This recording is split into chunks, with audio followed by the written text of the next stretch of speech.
welcome everybody to today's Capstone Defense. I'm really happy to welcome Paris Semansky, who's going to be presenting her capstone research project on Raising Parents, the Virtual Village as a Pandemic Problem or PAL, a study of the experience of Ontario parents with digital community during the COVID-19 pandemic. I'll give you the rules of the road. The way it works is we have a 25-minute maximum presentation. Don't worry if you go slightly over or under, totally fine. Nobody's going to cut you off. Right? So it's 25 minutes-ish.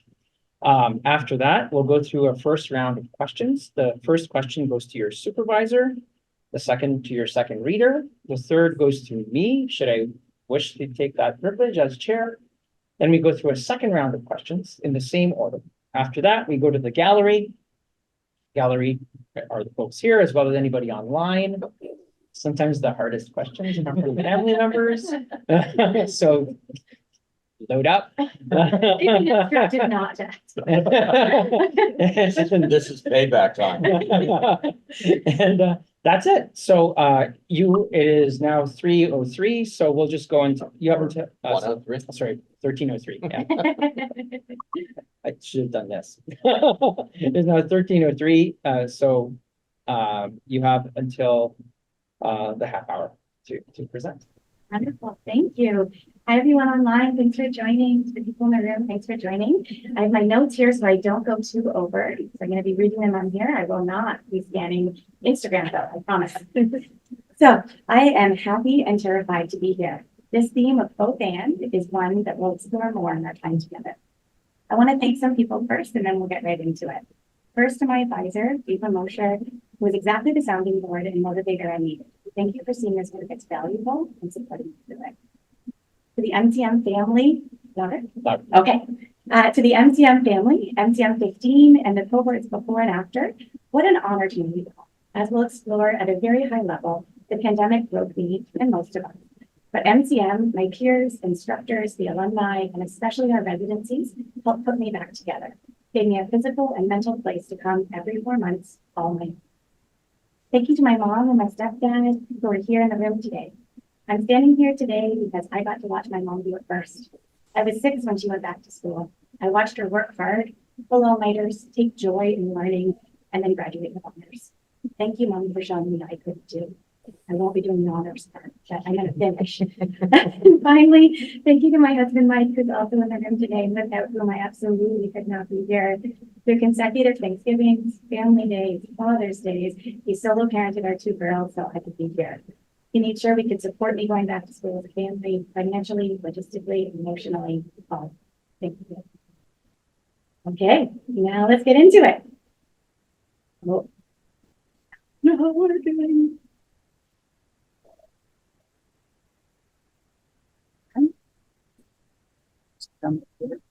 This moment. We of course tested this before and it worked great. And I know just a minute. Okay. There we go. All right. A quick so here's what we're going to talk about today. The why, the how, and the what, and the so what of my capstone research into how Ontario parents experience digital community during the pandemic. A quick note about the images used for this presentation. They were all taken by me, and for the most part, were shared on my. Okay, louder. Louder, yeah. Louder, not okay. So you're speaking to that. Into this. Okay, perfect. Okay.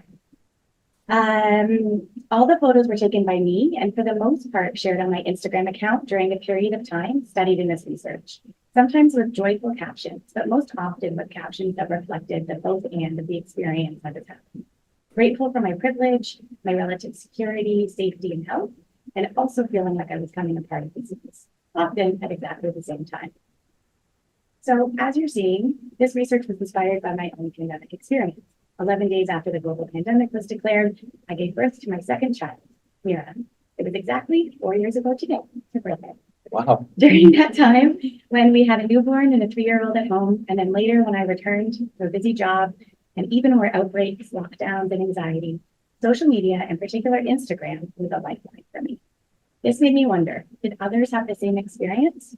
So I dug into the literature. Almost 50 years ago, long before the advent of social media, Star Roxanne Hill, the sociologist interested in computer-mediated communications, was already identifying that online community could happen in these then new digital spaces. Star observed that in these emerging spaces, community was already starting to develop, where the most intimate exchanges were taking place between persons who had never met face-to-face and probably never will.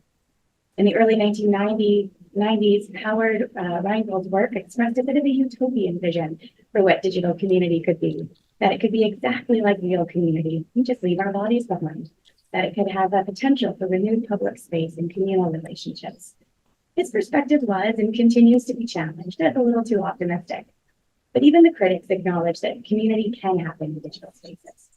A working definition of virtual or digital community is people who interact primarily online and who have developed feelings of identity, belonging, and attachment to one another.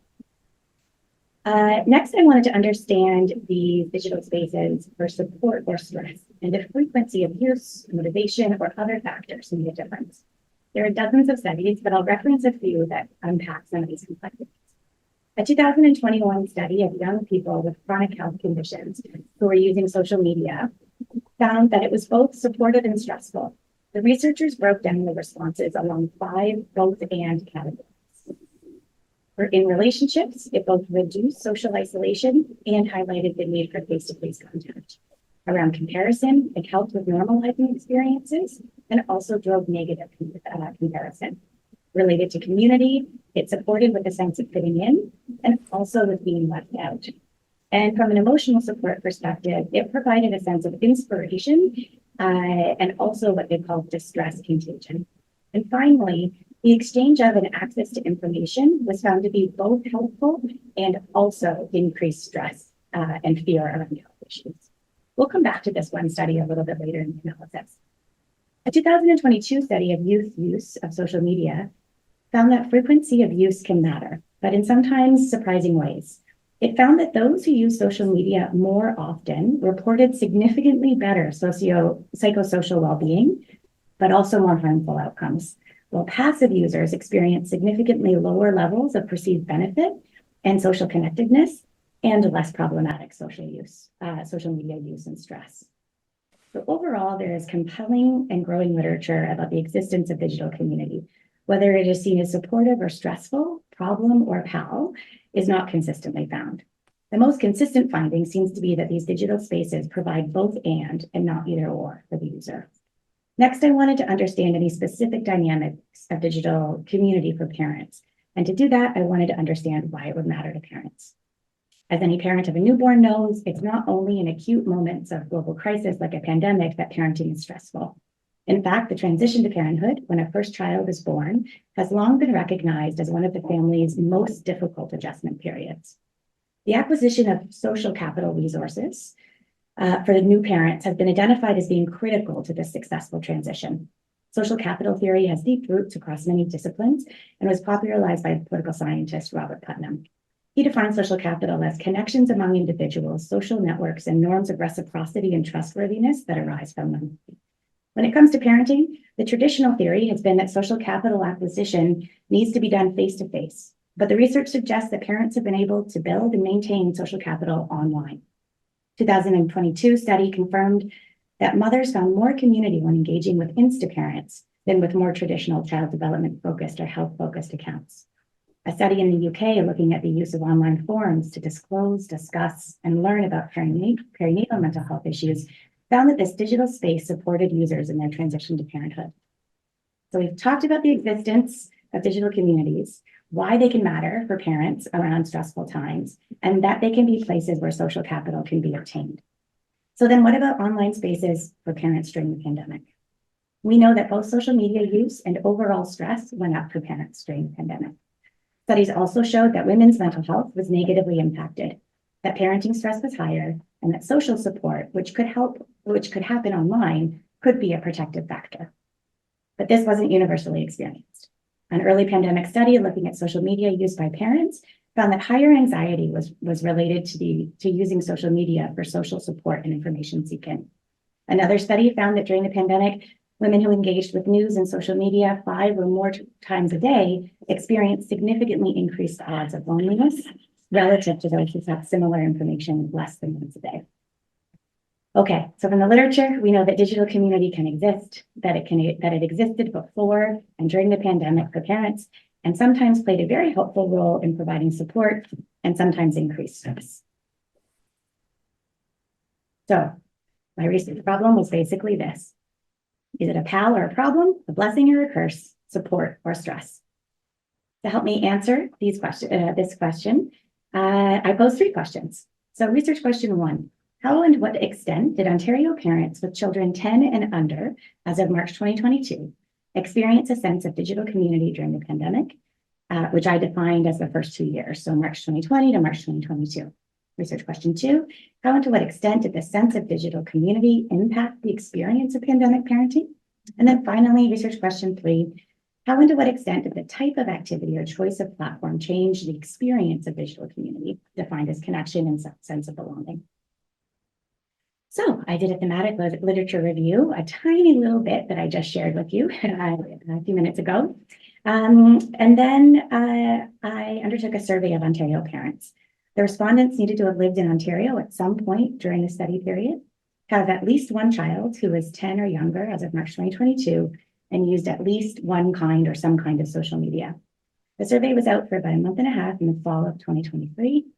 They were asked about their social media use, perceptions of support overall and by platform, and demographic information. There were 263 completed responses. More than 80% of the respondents were white, and only 30 of 263 identified as something other than female. Fewer than half experienced financial strain during the pandemic. The overwhelming majority were married or partnered and were able to work from home during the pandemic. Finally, over 65% had had a baby during the pandemic. So what did we find? Collectively, what did we find? To answer the first research question, I asked parents to rate on a scale of 1 to 5, where 1 is not supported at all and 5 is very supported, the level of parenting support they experienced online during the pandemic. I asked them this question about overall social media and then specifically about certain platforms. Only 6.7%, or less than 7% of respondents, reported that they did not feel supported at all in their parenting by their use of social media. Those who rated the level of support at 3, 4, or 5 represented fully 80% of respondents. When asked about levels of support on specific platforms, WhatsApp, Facebook groups, Facebook Messenger, and Instagram were the platforms where parents reported feeling the most supported. They were also given the opportunity to provide comments about the kind of support they received. Here's an example. I was part of a mom's WhatsApp group, and in many ways, it saved me as a new mom parenting in a pandemic. I learned a lot from this group of women in terms of parenting and also got a lot of emotional support from them. Question 2.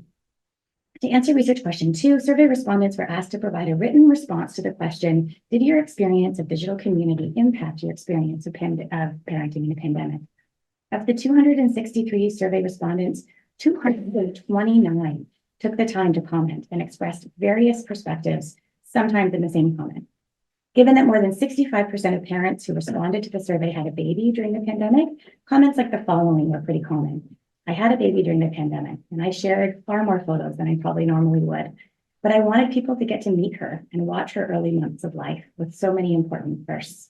It felt nice during lockdowns in particular to share this way. Others shared that with a new baby, the only community I had was social media. And another stated with 2 children born during COVID lockdowns outside of immediate family, this was a huge resource for information and support. Parents referenced online parenting groups through Facebook, WhatsApp, Reddit, and other platforms as being critical to keeping them connected. And while a majority of comments from parents in the survey cited positive impacts of digital community on their pandemic parenting, approximately 1/3 of respondents who did share comments said that they did not experience positive impacts or shared comments that reflected the both and we've been talking about. Here are responses from 5 different parents. Made me feel like I had to be perfect. Probably negatively impacted my experience. If anything, a negative impact. Increased my anxiety. Probably stressed me out more than I realized. For our third question, to help answer it, I looked at platforms used, activities on those platforms, frequency of use, and what parents were looking for online. For platforms, respondents had the opportunity to choose as many as applied. Instagram was the platform used the most by 92% of parents surveyed, with Facebook and Facebook Messenger close behind at 85 and 76%. WhatsApp was the next most used, and Marco Polo, Reddit, and TikTok, which was relatively new during the pandemic, were the least. They were also asked what kinds of activities they undertook on social media, again with the option to check all that applied. You'll see here a pretty even split around the kinds of things parents were looking for, from advice, recipes, activities, to provide information, humor, or lessen pandemic isolation. They were also asked about the frequency of use and the kinds of things they did on social, from posting to commenting, lurking, or liking. As you can see here, almost nobody reported using significantly less social media, and there was a pretty even balance of the kinds of activities that people undertook on social. I also collected information about platforms and accounts parents unfollowed and accounts they found the most helpful. While there isn't time to dig too much into that, I do want to share that almost half of those who said they unfollowed an account did so for COVID-related things, like unfollowing people who were anti-vaccine, sharing misinformation, convoy supporters, and those not taking pandemic precautions seriously. Okay, now we are into the analysis. Overall, the reported experience of Ontario parents was consistent with the emerging literature on digital community. As I mentioned, only 6.7% of respondents reported that they did not experience support in their parenting online. And qualitative comments overwhelmingly cited the positive impacts of being digitally connected. Also consistent with the literature, parents reported a mix of experiences, feeling more supported and less isolated overall, and experiencing different levels of support on different platforms. Remember that study I said we'd come back to? Here it is. Where relationships are concerned, 80% of parents surveyed went to social media looking to lessen pandemic isolation, and qualitative comments confirmed that they found the experience of digital community did reduce their sense of isolation. The need for face-to-face contact, however, was still identified as critical and as missing during the pandemic, with one parent sharing the both and as follows. I definitely consumed a lot of parenting content, but it highlighted that I was missing the in-person connection that I had envisioned. And looking at the role of comparisons, another parent reflected on the presence of both normalizing and negative comparison. I found parenting spaces on Reddit with like-minded dads. Overall, it lessened feelings of isolation. That said, Facebook and Instagram are places where people go to curate a biased image of themselves as great, which is not healthy and could increase feelings of isolation. The dichotomy between fitting in and feeling left out was also reflected in the feedback from Ontario parents. One parent said, "It was the most challenging time of my life, and social media was a lifeline to connection, sense of purpose, and place, and a window into my life before kids and COVID." Another spoke about the opposite experience of not fitting in. "I couldn't find my people and so often felt awkward, like a viewer rather than a peer. I'd leave feeling depressed and resentful for the time I'd wasted." More than 85% of parents surveyed said they went to social media looking for information. Some respondents found following science influencers fostered community, while others unfollowed accounts due to COVID overload, expressing dissatisfaction with social media. As discussed earlier, HILP identified back in 1978, long before the advent of social media, that intimate exchanges were happening between strangers in digital spaces. 45 years later, Ontario parents confirmed that early finding. One parent shared that, "I don't know how I would have been a first-time parent in a pandemic without my Discord group. They're all essential, real friends now." But as with the literature, this was not consistent across the board, with some speaking to social media's impact on reducing their parenting confidence, saying things like, "Sometimes I think the more information means less power, and that parents are often second-guessing their great instincts because of loud voices online." Others express this experience of digital community as both and. "It saved me from feeling isolated, but made me addicted." The literature suggests the frequency of use could have an impact on the kind of experience with digital community. So I ran a correlation looking at the level of overall support parents reported in their parenting and whether or not their social media use increased or decreased. I didn't find any negative or positive correlation. And given that only 2 of 263 respondents said they significantly decreased their use, this wasn't surprising. The literature on virtual community points to the motivation for seeking community on social as being a potential factor in the level of support that people experience. To understand the degree to which this was the case for parents in Ontario, I ran a correlation between the level of support parents experienced in their parenting and what they indicated they were seeking in digital community. That's pictured here. No strong correlations were identified. The strongest correlation was a negative correlation between seeking support on social for parenting advice and feeling supported overall by social media. To the degree that a correlation between these factors exists, it could suggest a level of skepticism about parenting advice on social by parents. Correlations were also run between the level of support parents experienced and what kind of actions, like commenting or posting or lurking. No negative or positive correlations were found. And finally, due to the relative sameness of the sample size, correlations between levels of support in online community against demographic factors like gender and race did not unsurprisingly result in any negative or positive correlations. Lots of limitations here. So lack of diverse sample size, we just talked about that. Despite a really strong response, the respondents reflected the profile and demographic characteristics of media researchers. This was a limitation in the analysis and the data. I will note, however, that none of the literature I reviewed indicated this demographic information at all, so it appears to be a gap overall in the literature. Further, memory is a limitation. I was asking people to remember things that happened 3 years ago, and the pandemic did all kinds of things to our memory. Another limitation is that it didn't ask respondents to indicate their geography beyond living in Ontario. So I didn't get a sense of north, south, urban, rural, city, town. And then, of course, a further limitation is the personal bias of the research. I'm a person who gave birth at the start of the pandemic, engaged with and found a lot of value in social media. So I have an experience that could have biased the shape of the survey, the analysis, and the final conclusions. Okay, so what's the so what here? The use of social media for parents in the pandemic meant different, often contradictory things, often to the same people. This finding contributes to the emerging literature in important public policy conversations around the value and harms of social media.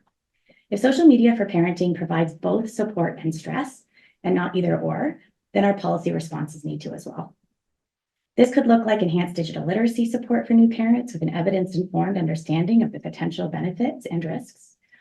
Any approach to support parents, though, should be focused on judgment-free language and avoid shame or moral or health panic about social media use, and instead focus on the evidence around some of the best, most effective ways to engage. Beneficial for all groups, including parents, are continued efforts to address mis and disinformation online, particularly related to health and parenting issues. This research demonstrates that even while parents are aware of and experience some of the potential risks and harms associated with social media, they also overwhelmingly experience parenting support in these places. So work to educate those who interact with and support parents, including healthcare providers, early years programs, schools, parent-focused media, and others, so that they're aware of the both and impacts, could help encourage a more solution-focused approach to providing the right information at the right time to parents who need it. I think there's a lot of opportunity for future research here.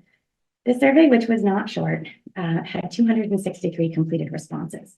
In addition to a significant number of Likert scale or choose all that apply questions, respondents were given opportunities to provide written comments, and the vast majority did whenever they could. Respondents shared about mental health struggles, isolation, fear, frustration with misinformation, and more. This suggests perhaps that this cohort of mostly millennial parents have something to say, and there's an opportunity to listen. This topic would, of course, benefit from further research aimed at diversifying the pool of respondents. Focus groups of parents from a wider, more representative set of demographic backgrounds would provide a significant set of dimensionalities to the topic. Longitudinal research of the same demo could aid in developing an understanding of the long-term impact of the pandemic had on perception and use of social media for parenting. Another area for future research could be to better understand the digital literacy of parents and how to and what extent did that impact the experience of digital communities. And then finally, well discussed at a high level in this research, a deeper look at the mental health impact of the digital communities and its impact on mental well-being as well would be really valuable. Okay. In a moment characterized by increasing concern about the polarization of society, especially online, and increased mental health concerns related to social media use, it would be understandable to view virtual community with skepticism, and for policymakers, health and social leaders, and parents alike to find ways to limit the use of social media. The risk of this approach is that it does not leave enough room for the complexity of these spaces and the ways that they might be helping to increase connection and belonging, and in turn to support the acquisition of social capital at least for parents with young kids. Social media is not just one thing. It is not just the addiction from which we need to recover. It is not just about connection and community. It's both of these things at the same time. Continuing research in this space is valuable in deepening our understanding of the complexities and sometimes contradictions present in the experience of virtual community. I'm going to end us off with a quote from Ontario author Casey Plett, who wrote a book-length essay on community called On Community. She suggests that maybe with new technologies, we're not always losing and gaining. And she suggests that community can be fractured and slippery and seemingly ever at risk of dissolution at the same time that it can consistently regroup and resolder itself, mutate in ever new fashions, form a bomb to meet the needs in ways that is difficult to predict or imagine. Reflections from Ontario parents on the accounts they unfollowed, the awareness they expressed about the impact of social media on their parenting and well-being, and the fact that fewer than 7% of parents said they did not feel supported at all in their parenting in digital community suggests that parents are already actively remaking their digital spaces, making it new to meet their needs. That gives me hope that we can keep making the virtual village work for parents.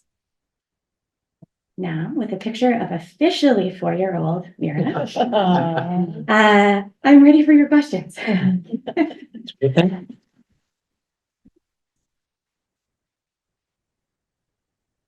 Well, thank you very much for a timely presentation, exactly 25 minutes.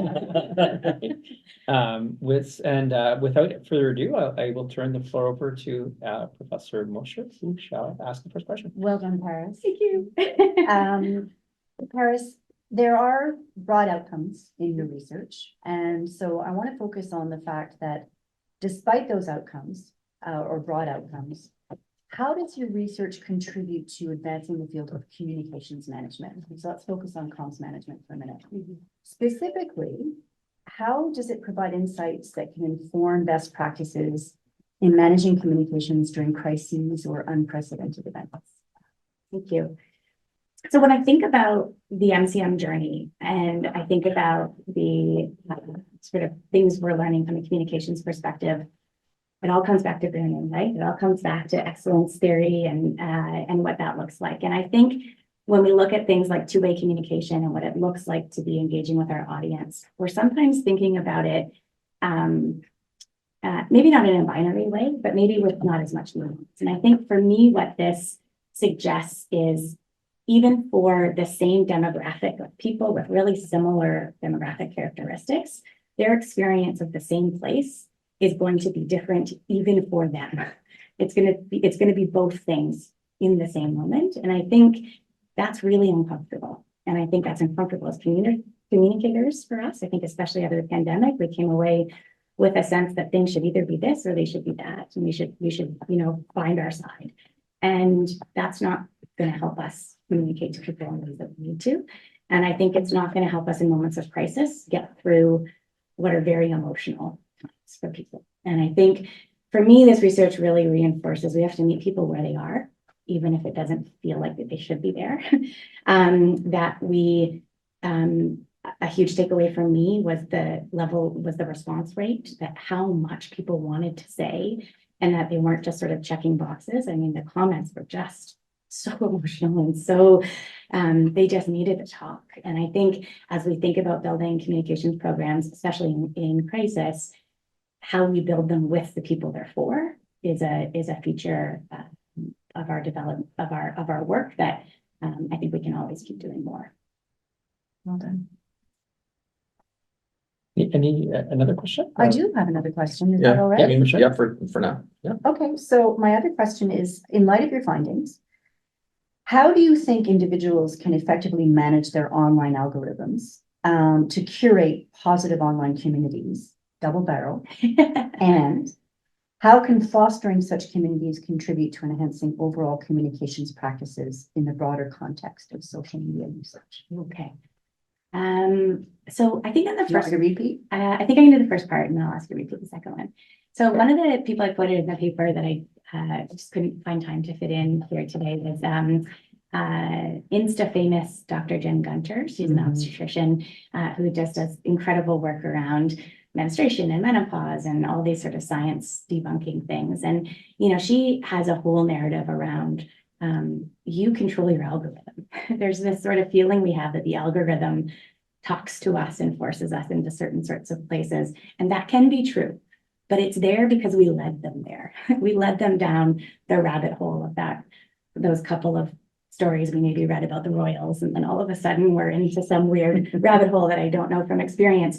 And so I think that's part of that kind of ownership of, you know, when we see disinformation and misinformation, to unfollow, to block, to do that kind of stuff. It was amazing to me that parents are doing that. Like, they're really taking that up and saying, I'm not interested in that. Like, I'm going to curate that. On the one hand, we can say, sure, maybe that's contributing to polarization, but I think that's also contributing to a really positive sense of curation and boundaries of these spaces that people are spending time in. At the same time, I think these kinds of issues are so important that they can't just be on the individual. So a public health approach would say you need collective responses, you need platforms to have better algorithms to, disincentivize, things like mis and disinformation. So it needs to be a sort of both and. The second part of the question. Yes, and I need my glasses. How can fostering these communities contribute to enhancing overall communications practices in the broader context of social media usage? Yeah, so I think the more we continue to understand what's happening in these spaces allows us to see these spaces again as both of these things, right? There are going to be negative things that happen in these spaces, and we can maybe have a little bit of faith that that's going to get corrected. And, I think sometimes, again, a whole bunch of other studies that I couldn't get into around forums and blogs and, some of these places for content specific issues, and people go in there and figure it out together. Like, they really have this collective sense of, we're going to figure these spaces, we're going to be in community with each other, we're going to hold each other accountable. Sometimes that's uncomfortable. Some people talked about wanting to leave parenting groups because they got too intense, or, neighborhood groups because things got, and that's what it means to be in community. It can be uncomfortable. And I think as communicators, that means letting go of some control. That means giving some authority to the communities that we actually want to engage with and have that real engagement with back and forth, which can also be uncomfortable. Great, thank you very much. We'll turn to Dr. Flynn. Great. I have some observations, some comments, and then questions. First of all, thanks for sharing the journey about being a parent during this period of time. I can't imagine what that was like, given the fact of all our other anxieties that we had at that period of time. And then I think you were also in the program at that point. So that was a double anxiety issue. So thanks for doing that. I think it also shows researchers that you can actually engage in action-oriented research, right? Stuff that you're feeling and engage with. And while we admit or discuss our biases, that we can't take ourselves out of it. We can't extract us from that sort of driving us that way. I think if you remember back to the fall of whatever year you did 7/11, you read Dean Krugerberg's work on community. And so I think he would be, or you should have read Dean Krugerberg's work on community. It's a long time ago. I think he would be very proud of this fact, because many of us don't look at populations, public stakeholders as communities, and they have inherent, right, opportunities and challenges as well. Putnam's book, Bowling Alone, was a pivotal book for me when I was doing my PhD and my master's as well. And Bowling Alone, I could only think that if he was writing a book today, he would probably call it Scrolling Alone. Right? I had Trolling Alone, but it's like that way. But it really talks about that sense of isolationism, right? And that, just think of the fear of missing out. If you're in this group, how intense that, like, I feel less than, right? If I'm not paying attention, I'm missing out on maybe some important advice and doing that. And so parenting is difficult, period. Yeah. And then all this other stuff. And then the feeling less than because you're not meeting that kind of whatever that perceived norm is in that respect. one thing that stands out, then just another comment and maybe a suggested reframing of your methodology section. That you actually have triangulated the data because you have done the literature review, but you just talk about the survey, but it's a Right. two different parts of the Yeah. research, right? You have quantitative, closed-ended, but then you have qualitative. And so I think what's important is that you actually talk about that in methodology, right? Because it lessens just by saying it's a survey, right? So you have that, and then within that qualitative part, you really want to talk about what are your frameworks for analysis, right? How did you in fact really, make sense of the comments that they made as well? So those are all the observations and comments. Question.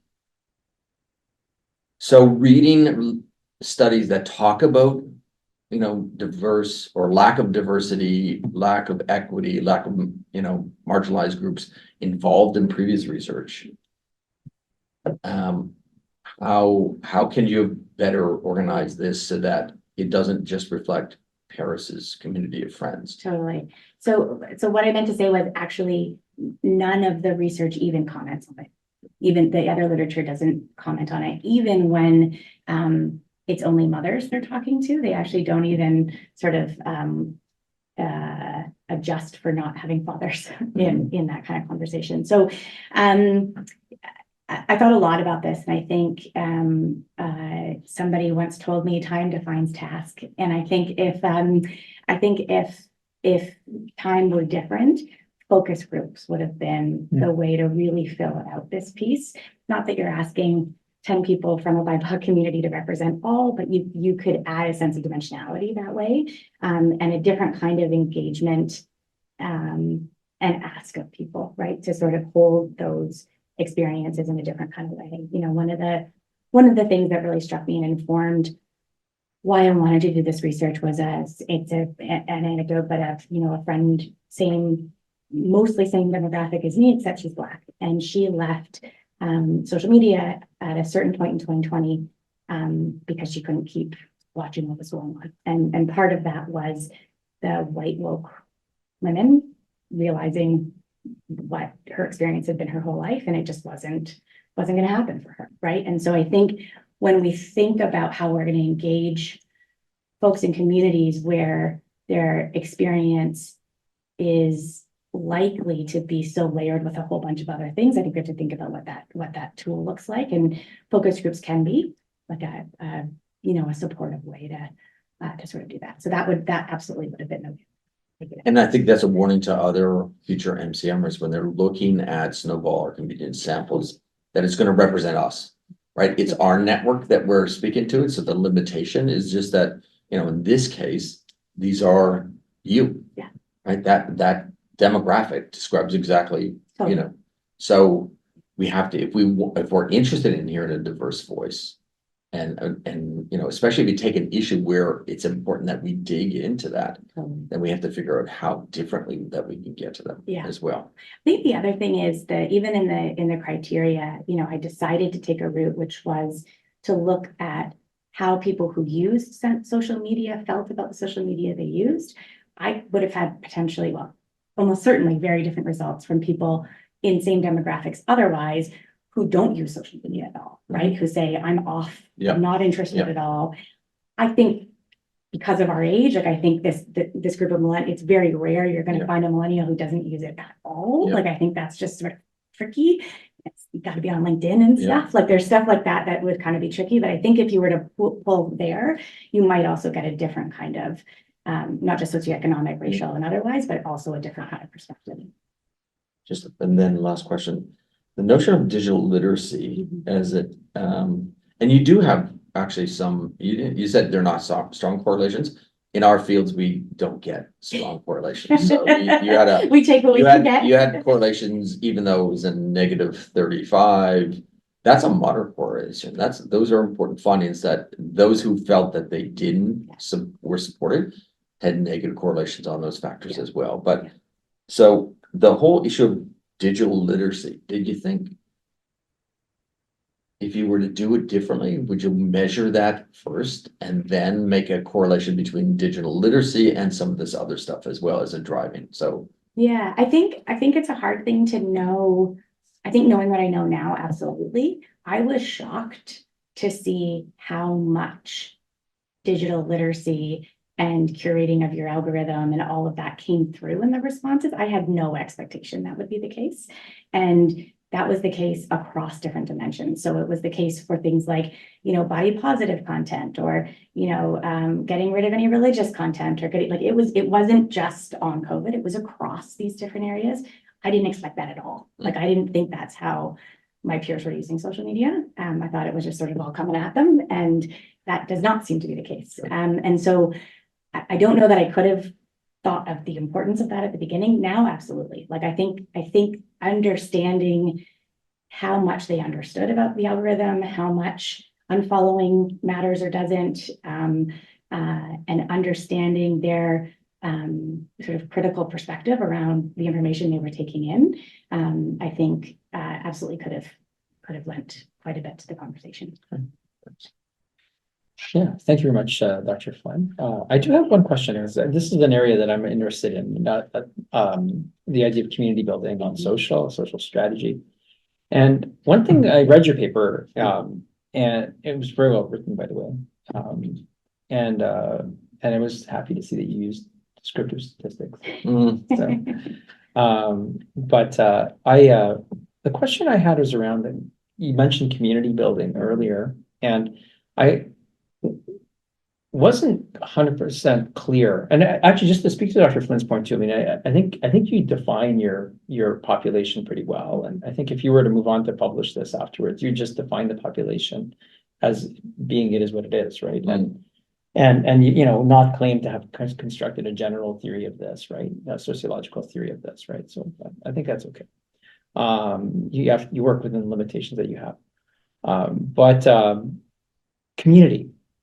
What role did social media play vis-a-vis the other parts of their parenting lives? Yeah. That's my big question. I think that's a great question. That came up actually as a comment in the survey.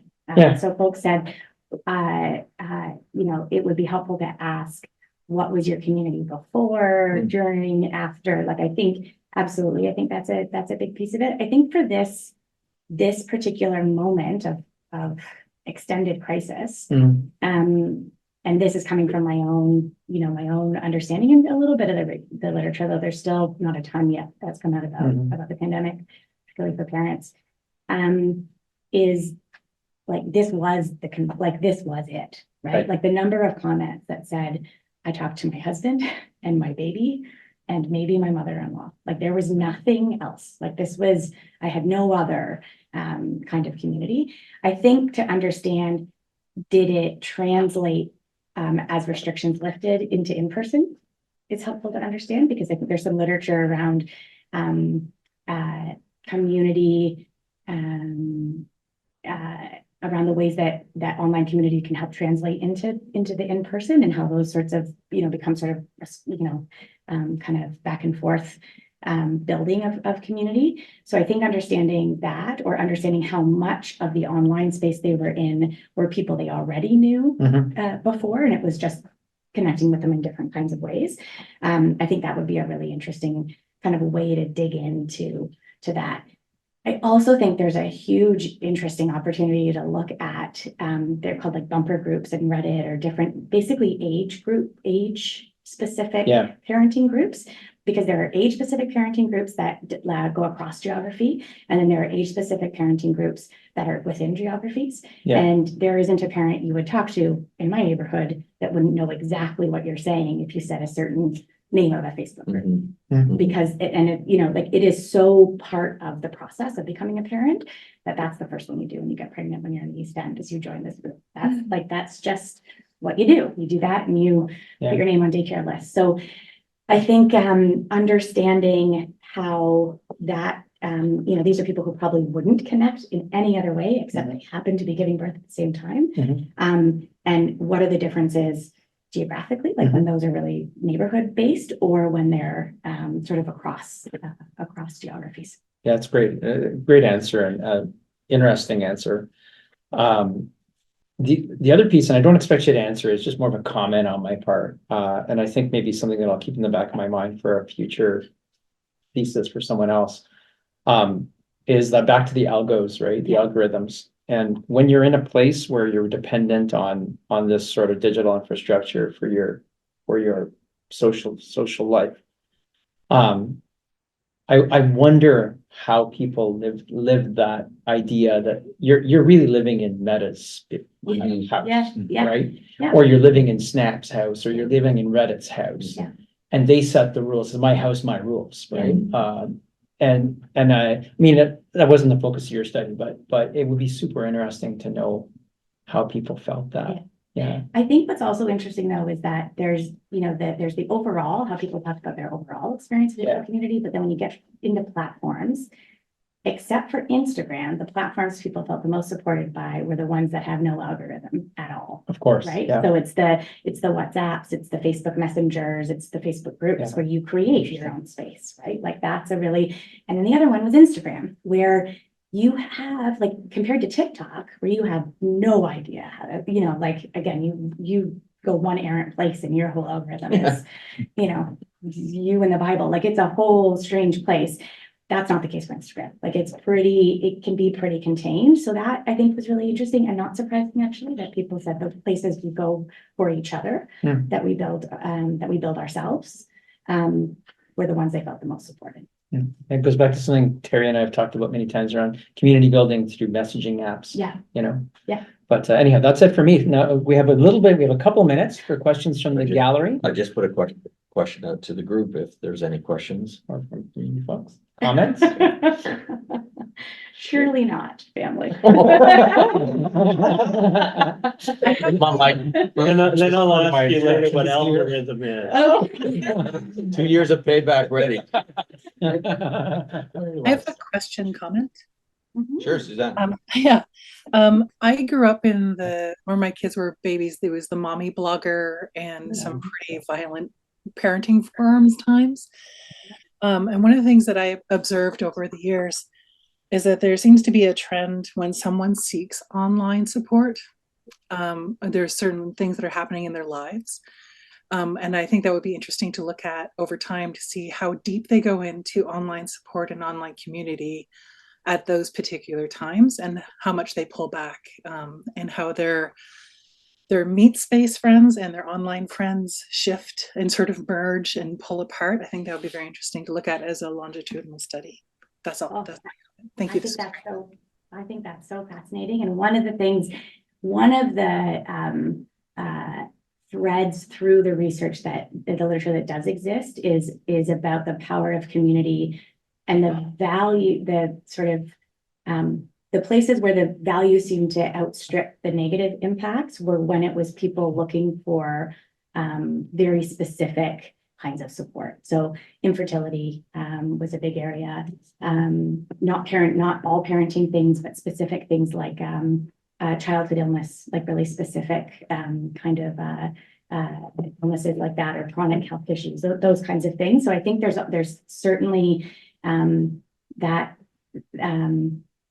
presence of those kinds of communities is significant and certainly helps folks. Our daughter has bilateral coloboma, it's a super rare genetic illness, and I talk about it on my Instagram all the time. I use a hashtag, and I use the hashtag whenever I have a picture of her, because about every 4 months I get a message from somebody around the world. There was somebody from Poland a while ago. There was someone from Turkey. There was someone from Wisconsin whose kid was born with a bilateral coloboma, and they are freaking out about what this means for their kid.